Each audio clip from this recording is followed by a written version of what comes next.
आप सभी को मेरा वर्दा का सादर प्रणाम। अब के जो एपिसोड्स हम बनाएंगे वो पंच महोत्सवों के ऊपर होंगे। आप जानते ही हैं दिवाली आ रही है और उससे पूर्व धनतेरस भी आएगा। धनतेरस के बाद नरक चतुर्दशी आएगी, फिर दीपावली और फिर गोवर्धन पूजा और भाई दूज। जो ये पंच महोत्सव होते हैं हमारे सनातन धर्म में बहुत धूमधाम से मनाए जाते हैं और इनका बहुत एक लॉजिकल रीजनिंग भी पीछे होती है। उन सब लॉजिकल रीजनिंग्स के साथ हम आपको पूरा पूजा पद्धति, कौन सा मुहूर्त है और किस तिथि पे कौन सा त्योहार मनाना है, क्योंकि मैं अभी से देख रही हूँ कि बहुत ज़्यादा मतभेद हैं। कुछ लोग दीपावली 14 को मना रहे हैं तो कुछ लोग दीपावली 15 को मना रहे हैं। तो कौन सी तिथि सनातन धर्म के हिसाब से बिल्कुल उपयुक्त है और आपको किस दिन ये त्योहार मनाने चाहिए, ये सारे एक्सप्लेनेशंस के साथ, लॉजिकल एक्सप्लेनेशंस के साथ मैं आपको बता रही हूँ। तो ध्यानपूर्वक सुने, जिससे पूर्ण रूप से आपके सारे संदेह खत्म हो जाएंगे। तो सबसे पहले हम इस एपिसोड में बात करेंगे धनतेरस की। जी हाँ, धनतेरस जो सबको पता है। तो धनतेरस मनाया जाएगा 13 नवंबर को 2020। अब इस दिन कौन सी तिथि है और हम क्यों मनाते हैं, इसका एक्सप्लेनेशन मैं आप लोगों को दे रही हूँ, ध्यानपूर्वक सुने। धनतेरस को हम लोग धन्वंतरी जयंती भी कहते हैं। अब इसकी पूजा इस दिन कैसे करनी है और किस तरीके से आप लोगों ने क्या क्या करना है, ये सब हम लोग पंचांग से देख करके और पूरी विधि किस प्रकार से आपको परफॉर्म करनी है, रिचुअल्स, वो सब हमने लिख लिया है और हम आपको बताने जा रहे हैं। आप भी कृपया एक कॉपी ले लीजिए, पेन ले लीजिए और सब कुछ नोट करना शुरू कर दीजिए। तो मैं आपको बता रही हूँ, कार्तिक मास के कृष्ण पक्ष में त्रयोदशी तिथि को हम लोग धनतेरस मनाते हैं। साथ ही सबको पता है कि इस तिथि पे लोग सोना चांदी खरीदते हैं, नए बर्तन जो आपके घर में उपयोग होंगे अगले साल तक वो खरीदे जाते हैं। स्पेसिफिकली पीतल के बर्तन खरीदे जाते हैं। अब ये बर्तन क्यों खरीदे जाते हैं, इसके पीछे का लॉजिकल रीजनिंग क्या है, तो पहले हम उसका डिस्कशन करेंगे। जैसा कि मैं आपको बता रही हूँ कि धनतेरस की तिथि को हम लोग धन्वंतरी जयंती के नाम से भी जानते हैं। धन्वंतरी हमारे दवाओं के देव हैं। जैसे ये आयुर्वेद का जो प्रवर्तन हुआ है वो भगवान धन्वंतरी के द्वारा ही हुआ है। आपको पता ही होगा कि जब समुद्र मंथन हो रहा था, जिस समय भोलेनाथ ने कालकूट विष पिया और उच्चैश्रवा घोड़ा उसमें से निकला, ऐरावत हाथी निकला समुद्र में से। इसी प्रकार जब हम थोड़ा अंत की तरफ आ रहे थे समुद्र मंथन के, तो उसमें से भगवान धन्वंतरी अमृत का कलश लेके अपने हाथ में बाहर आए थे। उनके हाथ में अमृत का एक कलश था। तो कलश स्पेसिफिकली पीतल का, क्योंकि पीतल की जो धातु है वो भगवान धन्वंतरी को अत्यंत प्रिय है। पीतल की धातु आरोग्य वर्धक भी है। अगर आप पीतल में कहते हैं पानी पिएं तो वो बहुत ज्यादा आपके स्वास्थ्य का वर्धन करता है, बहुत अच्छे तरीके से। लेकिन सिर्फ पानी, ये नहीं है कि आप उसमें दूध या दही डाल के जमा दें, क्योंकि वो पॉइजनस हो जाता है। आप इस पीतल के पदार्थ को खरीद सकते हैं, जिसकी जैसे सुभीते से जितनी चादर हो उतने पैर फैलाए जा सकते हैं। मेरे कहने का अर्थ ये है कि धन की व्यवस्था जिसके पास जितनी हो उस प्रकार से वो कुछ ना कुछ नया खरीद सकता है। तो इसीलिए अपने आप को बहुत परेशान मत कीजिएगा कि हमें सोना ही खरीदना है क्योंकि धनतेरस है। आप लोग नए कपड़े खरीद लीजिए और भगवान के श्रृंगार का सामान खरीद लीजिए, इतना भी पर्याप्त होगा।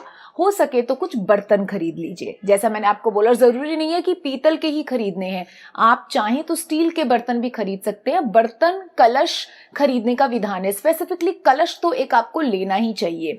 और अगर आपके पास सामर्थ्य है तो आपको सोना चांदी, आप तो देखते हैं लक्ष्मी गणेश जी के सिक्के बड़े प्यारे प्यारे मिलते हैं, जिनका हम फिर पूजन भी करेंगे दीपावली के तिथि में, उसकी भी विधि हम आपको बताएंगे। तो अब हम आ जाते हैं इसके शुभ मुहूर्त पे। तो 13 नवंबर 2020 को शुक्रवार पड़ रहा है, दैट इज फ्राइडे।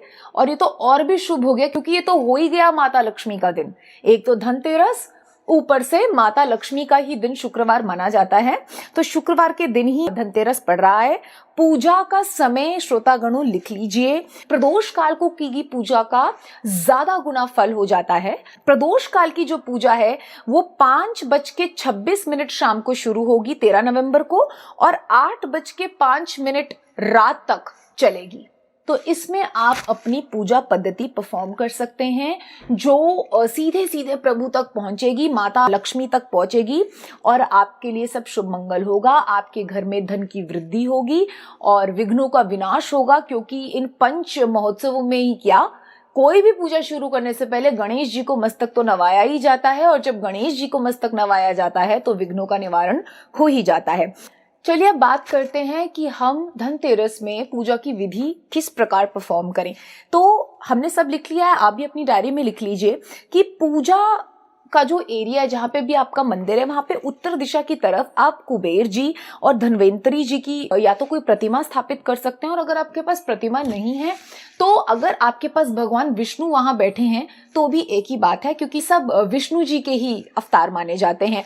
भोलेनाथ और कृष्ण जी का शिव विग्रह आपके पास जरूर उस वक्त होना चाहिए उत्तर दिशा की तरफ आपके मंदिर में, और नहीं तो अगर कोई फोटो भी यदि आपको मिल जाती है भगवान धन्वंतरी और कुबेर जी की, या छोटी छोटी प्रतिमाएं मिट्टी की भी मिल जाती हैं, तो उसको आप वहां स्थापित कर सकते हैं।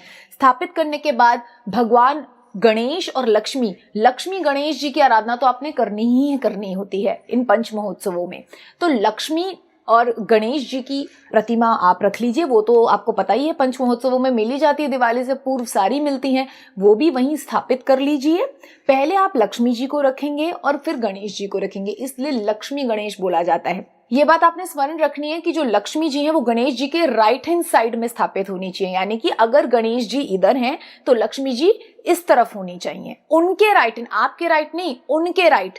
गणेश जी की जो राइट भुजा है, लक्ष्मी जी उस साइड पे बैठेंगी, ठीक है। आपने ये ध्यान रखना है कि अगर आप कुबेर जी और धन्वंतरी जी को स्थापित कर रहे हैं, उनके चित्र भी अगर वहां रख रहे हैं, तो आप पीले और सफेद पुष्प उनको चढ़ा सकते हैं, उनको अच्छे लगते हैं कलर्स, पीले और सफेद। सत्वगुणी और हल्दी कुमकुम का एक चिन्ह आता है पीले रंग में, ज्ञान का द्योतक है, ज्ञान को बढ़ाता है पीला रंग। तो ऐसी चीजें धन्वंतरी जी और कुबेर जी को आप अर्पित कर सकते हैं जो येलो और व्हाइट कलर के संभवतः हो।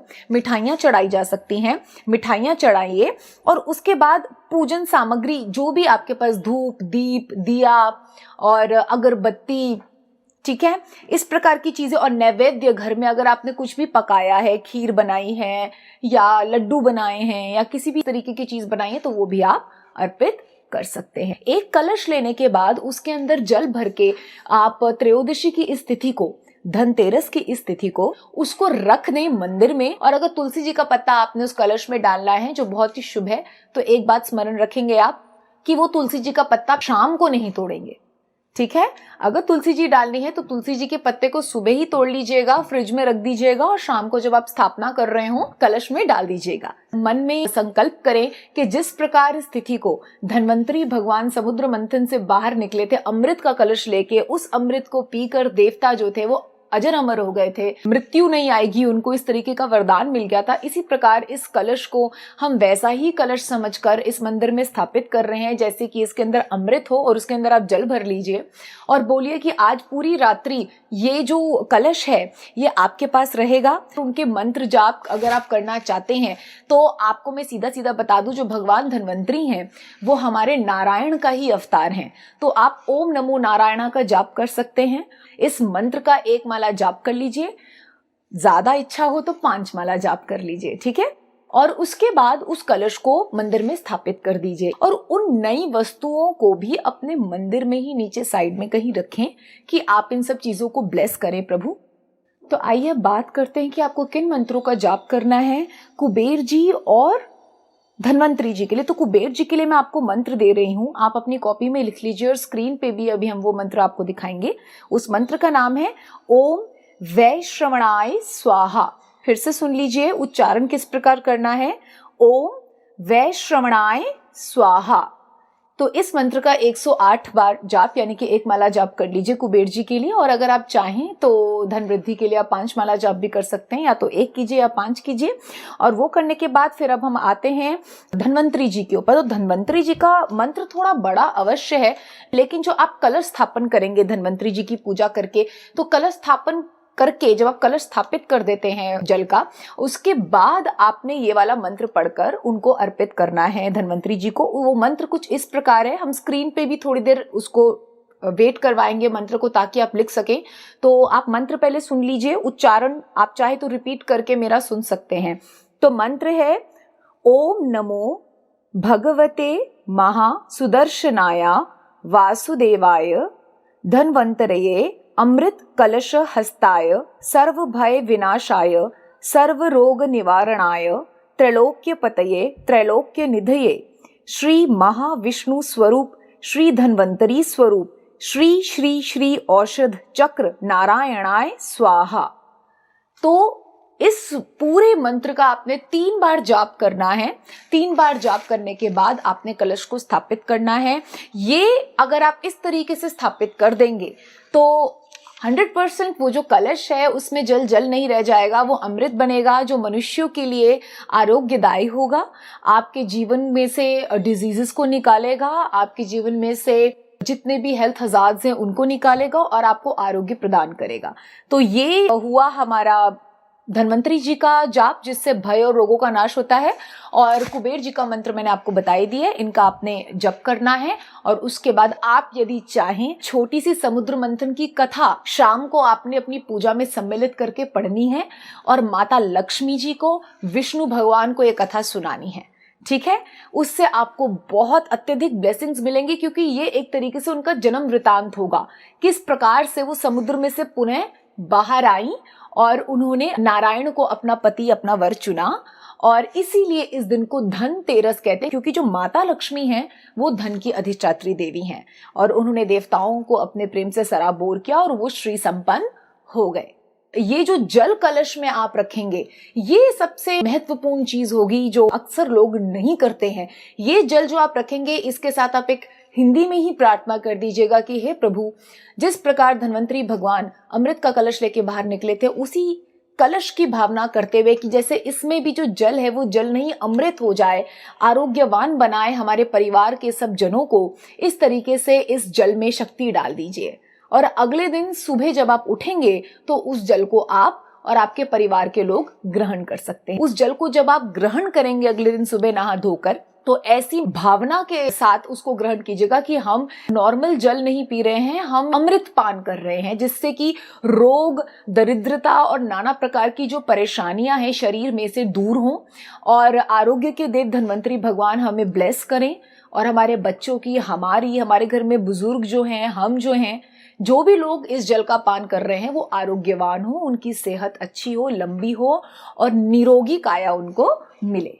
लक्ष्मी गणेश जी की आरती कर लीजिएगा, सबको नमन कीजिएगा और इस तरीके से इस समय में जो आपको मैंने प्रदोष काल का मुहूर्त दिया है ये सब चीजें परफॉर्म कर लेने मात्र से आपकी सारी चीजें जो धन को वृद्धि करने के लिए है, भय को हटाने के लिए है और विघ्नों के निवारण के लिए है वो पूर्ण हो जाएंगी। तो इस विधि का पूर्ण उपयोग कीजिएगा। कोई भी चीज अगर अभी भी आपको लगता है कुछ नहीं समझ में आया तो आप हमें कमेंट करके बता सकते हैं, हम डेफिनेटली उसका जवाब आपको शीघ्र अतिशीघ्र देने की कोशिश करेंगे।